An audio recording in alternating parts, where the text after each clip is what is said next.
Everyone दोस्तों, आपका एक बार पुनः जो है हमारे YouTube channel one line approach study और नो बेस्ट 91 चैनल में बहुत बहुत स्वागत है। आज हम साइकोलॉजी के अंतर्गत आपको टॉप 30 मोस्ट इम्पॉर्टेंट क्वेश्चनों का जो है यहाँ से प्रैक्टिस करवाते चलेंगे। अगर आप यहाँ से जो है यूपी टेट या सुपर टेट या अदर टीचर वैकेंसी की तैयारी कर रहे हैं तो ये टॉपिक आपके लिए बहुत ही उपयोगी है। तो आप जो है वीडियो को शुरू से अंत तक वॉच करिए और इसका लाभ उठाइए। आइए देखते हैं, पहला क्वेश्चन स्क्रीन पर देखते हैं। जैसे कि आप देख रहे हैं, निम्नलिखित मापन के स्तरों में सबसे अच्छा कौन है। जो मापन दिया गया है, जैसे ऑप्शन में देख लीजिए दोस्तों, ऑप्शन में दिया गया है अनुपात दिया गया है, नामिक दिया गया है, क्रमिक दिया गया है, अंतराल दिया गया है। तो निम्नलिखित मापन के स्तरों में सबसे अच्छा जो होता है दोस्तों, ये हमारा अनुपात होता है। तो यहाँ से जो है ए ऑप्शन बिल भी एकदम करेक्ट है दोस्तों।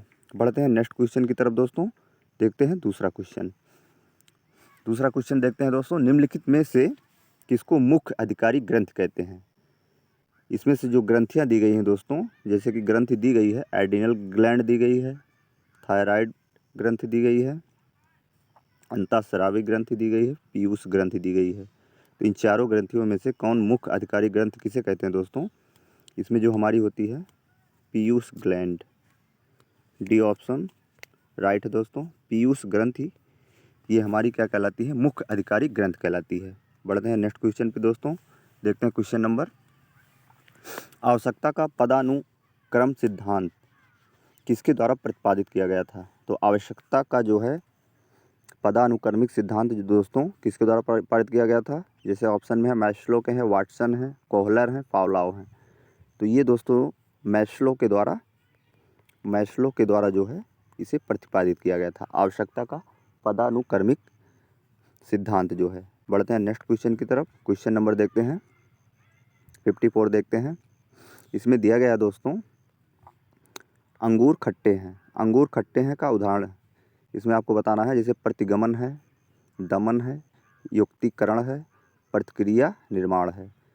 अंगूर खट्टे हैं दोस्तों, ये किस प्रकार का उदाहरण हो सकता है, युक्तिकरण का हो सकता है। इसमें युक्ति लगाई जाती है, जैसे कि इसमें लोमड़ी होती है, जब अंगूर नहीं पाती है तो वह एक क्या करती है, युक्ति सोच लेती है। तो ये इसमें जो है सी ऑप्शन राइट है दोस्तों। बढ़ते हैं नेक्स्ट क्वेश्चन की तरफ, क्वेश्चन नंबर देखते हैं 55।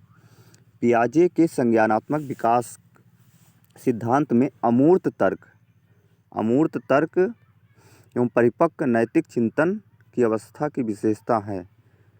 जिसमें दोस्तों देखिए, जब बालक क्या करता है, अमूर्त रूप से सोचना शुरू कर देता है और कल्पना भी करना शुरू कर देता है। तो अवस्थाएं इनकी 4 स्टेज है। जैसे कि पियाजे की पहली है पूर्व संक्रियात्मक अवस्था है, संवेदनात्मक गामक अवस्था है, औपचारिक संक्रिया अवस्था है, मूर्त संक्रिया अवस्था है।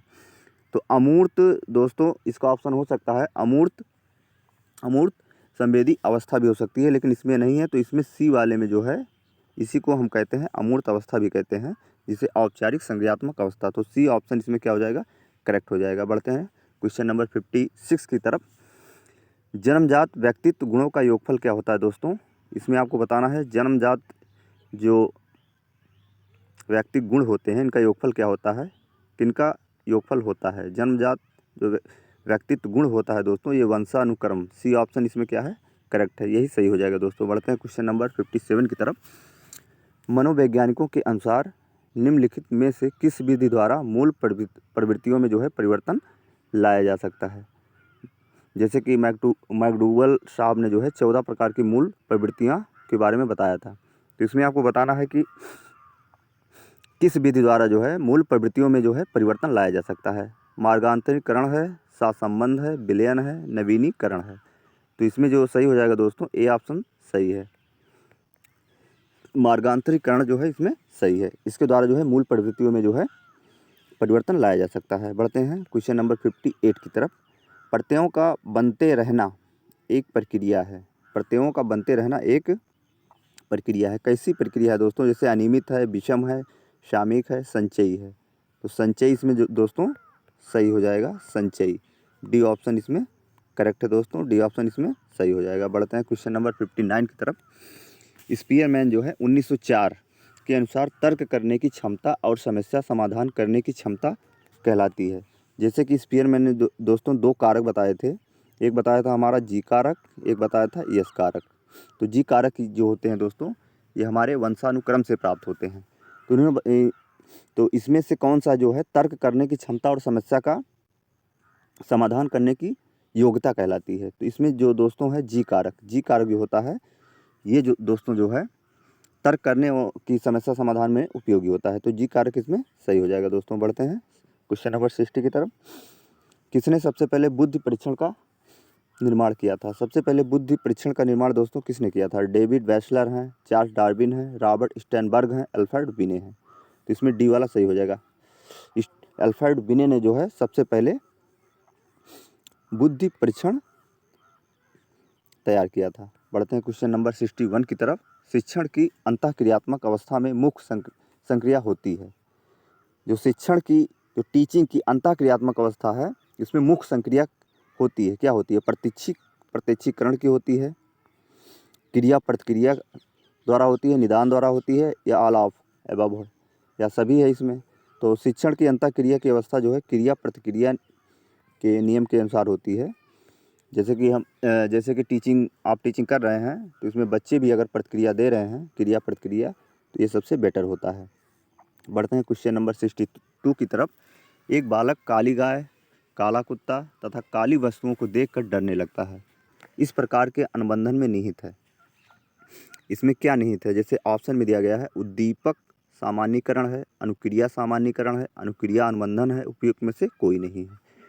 तो जैसे कि बालक अगर कोई भी काली वस्तु को देखकर, जैसे एक बार उसे काली वस्तु दिखा दी जाती है, कहा जाता है ये फला वस्तु है, तो उसे वो डरने लगता है। उसके बाद उसे चाहे जो काली वस्तु, चाहे काली गाय, काली कुत्ता या काली वस्तु को दिखाया जाता है तो डरने लगता है। तो ये उद्दीपक होता है, स्टिमुलस सामान्यीकरण इसे कहते हैं।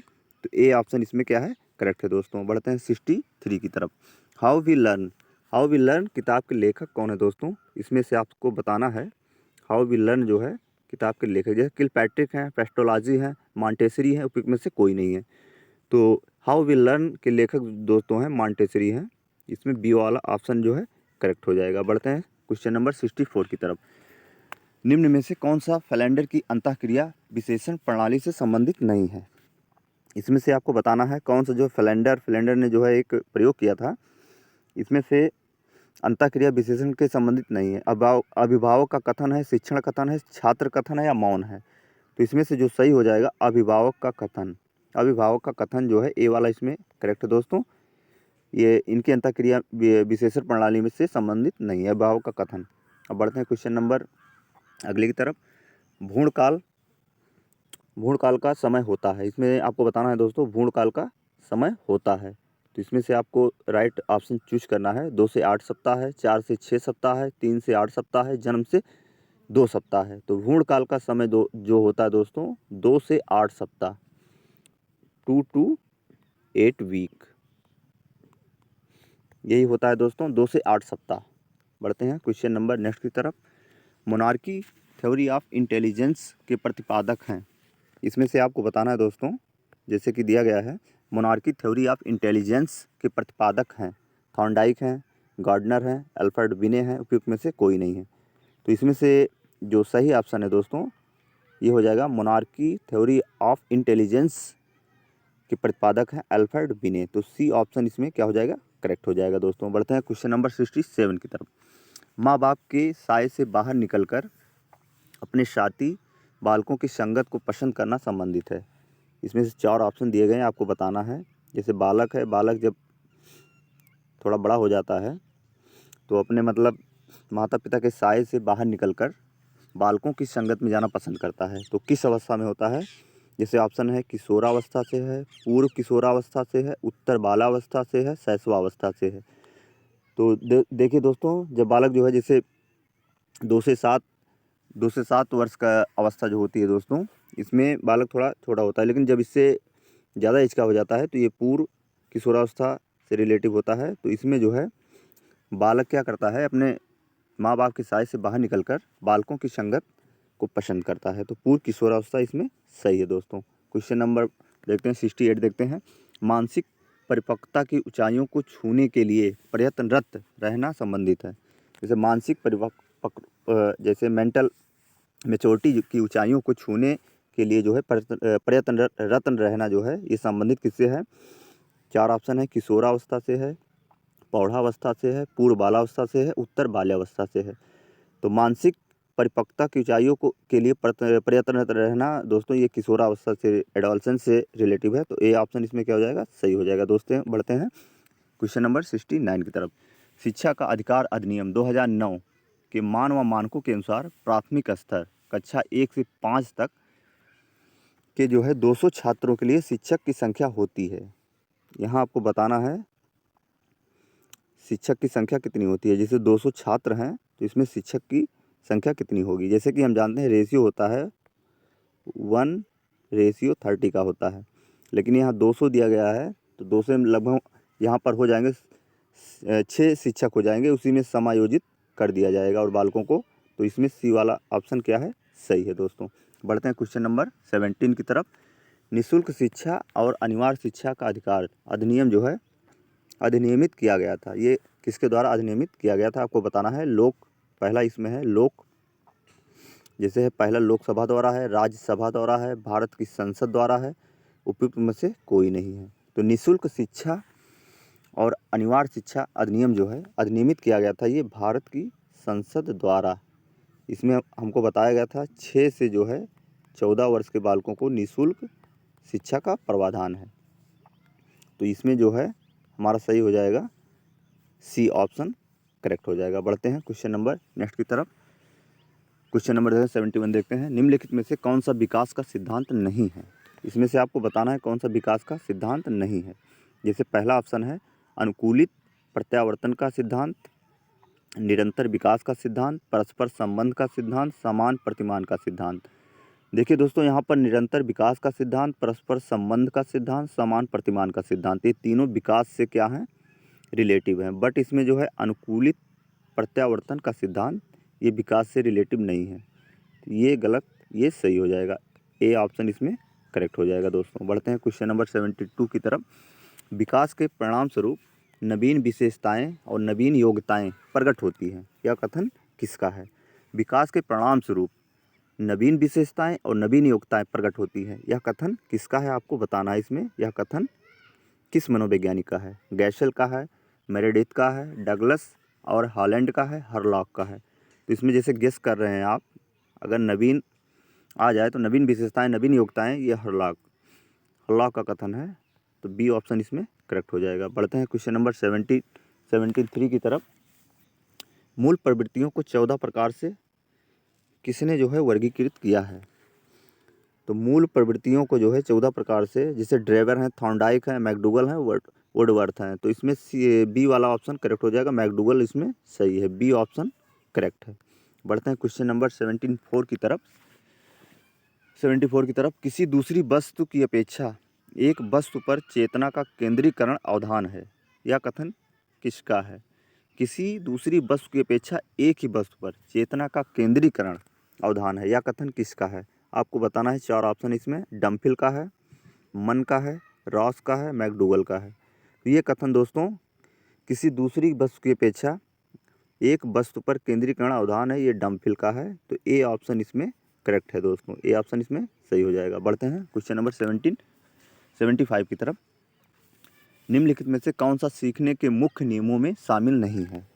तो जैसे कि आप जानते हैं दोस्तों, सीखने का नियम मिस्टर थॉर्नडाइक ने दिया था। इन्होंने कुल मिला के 8 नियम दिए थे। तो इसमें से 3 नियम जो है हमारे मुख्य नियम है, 5 नियम गौण नियम है। तो इसमें से 3 नियम जो मुख्य नियम में आते हैं, जैसे तत्परता का नियम है, अभ्यास का नियम है, प्रभाव का नियम है, ये मुख्य नियम में आते हैं। लेकिन ये बहु अनुक्रिया का नियम जो है ये सीखने के मुख्य नियमों में शामिल नहीं है, ये गौण नियम में आता है। तो इसमें से यही सी वाला क्या हो जाएगा? करेक्ट हो जाएगा। दोस्तों बढ़ते हैं क्वेश्चन नंबर 76 की तरफ। 12 वर्ष से 16 वर्ष के बच्चों के लिए हिंदी में डॉक्टर एस जलोटा ने निम्नलिखित में से कौन सा परीक्षण प्रतिपादित किया था? तो एस जलोटा ने जो है 12 से 16 वर्ष के बच्चों के लिए जो है कौन सा परीक्षण इसमें प्रतिपादित किया था? जैसे ऑप्शन में दिया है दोस्तों, अशाब्दिक बुद्धि परीक्षण है, साधारण मानसिक योग्यता परीक्षण है, आर्मी अल्फा परीक्षण है, चित्रांकन परीक्षण है। तो इसमें से हमारा ए वाला सही हो जाएगा, अशाब्दिक बुद्धि परीक्षण। यह जलोटा ने दिया था 12 से 16 वर्ष के बच्चों के लिए। बढ़ते हैं क्वेश्चन नंबर 77 की तरफ। 77 देखते हैं, बुद्धि के द्विकारक सिद्धांत का प्रतिपादन किसने किया था। जैसे कि हम बता दें दोस्तों, बुद्धि का जो है जैसे एक कारक, द्विकारक और त्रिकारक, ये तीनों सिद्धांत हमारे स्पीयरमैन साहब ने दिया है। तो इसमें बी ऑप्शन क्या हो जाएगा, करेक्ट हो जाएगा। बढ़ते हैं क्वेश्चन नंबर 78 की तरफ। बुद्ध के तरल क्रिस्टलीय प्रतिमान के प्रतिपादक हैं। यहाँ पर आपको बताना है, 4 ऑप्शन दिए गए हैं। बुद्ध का जो है तरल क्रिस्टलीय प्रतिमान किसने प्रतिपादित किया था। कैटल हैं, थॉर्नडाइक हैं, वर्नन है, स्किनर है। तो यहाँ पर बुद्ध का अगर ठोस प्लस तरल दोनों प्रतिमान हमारे कैटल साहब ने दिया था, तो ये वाला इसमें करेक्ट हो जाएगा। बढ़ते हैं क्वेश्चन नंबर 79 की तरफ। शिक्षण हेतु मानसिक उद्वेलन प्रतिमान का प्रयोग निम्नलिखित में किसके सुधार हेतु किया जाता है। तो शिक्षण हेतु मानसिक उद्वेलन प्रतिमान का प्रयोग किसके सुधार के लिए किया जाता है। जैसे कि ऑप्शन में है समझ के लिए, सृजनात्मकता के लिए, अनुप्रयोग के लिए, समस्या समाधान के लिए। तो इसमें जो है मानसिक उद्वेलन प्रतिमान का प्रयोग जो है सृजनात्मकता, क्रिएटिविटी के लिए जो है, क्रिएटिविटी के लिए किया जाता है, सृजनात्मकता के लिए किया जाता है। तो सी वाला इसमें क्या हो जाएगा, करेक्ट हो जाएगा दोस्तों। बढ़ते हैं क्वेश्चन नंबर 80 की तरफ, और यही लास्ट क्वेश्चन है हमारा। गोलमैन निम्नलिखित में से किससे संबंधित है। गोलमैन इसमें से किससे संबंधित है आपको बताना है। सही ऑप्शन इसमें आपको बताना है, 4 ऑप्शन दिए गए हैं। सामाजिक बुद्धि से हैं, संवेगात्मक बुद्धि से हैं, आध्यात्मिक बुद्धि से हैं, सामान्य बुद्धि से हैं। तो गोलमैन दोस्तों ये हमारे संवेगात्मक बुद्धि से रिलेटिव हैं। तो इसी के साथ हमारा वीडियो जो है दोस्तों यहीं पर समाप्त होता है। आप अगर हमारे चैनल से जुड़ना चाहते हैं तो हमारे वन लाइन अप्रोच स्टडी और नो बेस्ट 91 चैनल से जुड़ जाइए, और वीडियो को लाइक कर दीजिए, शेयर कर दीजिए, और ज़्यादा से ज़्यादा मित्रों के पास इसे शेयर भी कर दीजिए। धन्यवाद मित्रों, मिलते हैं नेक्स्ट वीडियो में। तब तक के लिए स्वस्थ रहिए, मस्त रहिए। जय हिंद दोस्तों।